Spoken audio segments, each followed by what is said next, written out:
আসসালামু আলাইকুম। আজকে একটি ভ্যানিলা কেকের রেসিপি নিয়ে আপনাদের সাথে শেয়ার করতে চলে আসলাম। প্রথমে একটি কেকের বেস তৈরি করে নিয়েছি।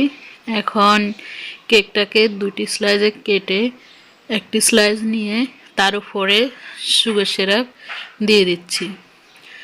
সুগার সিরাপ দেওয়ার পরে এবার হুইপ ক্রিম দিয়ে এই স্লাইসটি কভার করে নিচ্ছি। কভার হয়ে গেলে এবার অপর আরেকটি স্লাইস দিয়ে তার উপরও সুগার সিরাপ দিয়ে দিব।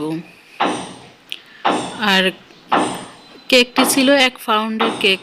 আসলে মূলত আমি 1 পাউন্ডের কেক অর্ডার নিই না, কিন্তু ওই আন্টি তার ছেলের জন্য নিছে, বলতেছে ওনাদের ফ্যামিলি ছোট এসে আসলে আমি 1 পাউন্ডের কেক দিতে গেলেই 1.5 পাউন্ডের মতো হয়ে যায়। এজন্য এখন আমি 1 পাউন্ডের কেক নেওয়া বন্ধ করে দিছি। সো বলার পরে আন্টিটা তখন ভাবলাম যে আচ্ছা ঠিক আছে বানিয়ে দিই। পরে সুগার সিরাপ দেওয়ার পরে হুইপ ক্রিম দিয়ে কেকটা আবার কভার করে নিচ্ছি।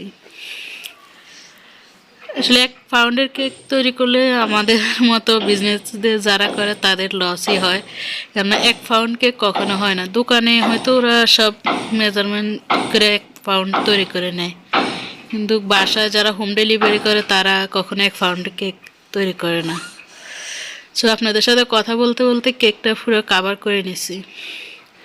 কভার করে নিয়ে এবার একটু সুন্দর একটা স্মুথ ফিনিশিং দিয়ে দিচ্ছি। আসলে আমার কেকটা রেডি করতে করতে আপনাদের কাছে একটা রিকোয়েস্ট, যদি আমার ভিডিওটা আপনাদের কাছে ভালো লাগে তাহলে আমার চ্যানেলটা সাবস্ক্রাইব করে আমার সাথে থাকবেন। আর আমার ভিডিওটার মধ্যে একটা লাইক দিয়ে আপনাদের বন্ধুদের সাথে একটু শেয়ার করে দিবেন। এবার কেকটা উঠিয়ে একটা বোর্ডে নিয়ে নিচ্ছি।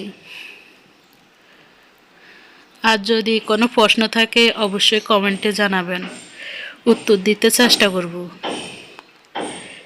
এবার একটি নজেল দিয়ে পুরোটা কেকে ডিজাইন করে নিচ্ছি। চকলেট ক্রিম দিয়ে কেকটা উপরে একটু ডিজাইন করে নিচ্ছি। এই যে কেকটার উপরে ফ্রাই ডিজাইন হওয়ার পরে এবার নিচের একটা বর্ডারও এঁকে নিচ্ছি। এর মধ্যখানে একটু ফাঁকা লাগতেছিল, তাই একটা ফুল দিয়ে দিলাম, দিয়ে উপরে একটু সাদা ক্রিম দিয়ে দিলাম। আল্লাহ হাফেজ।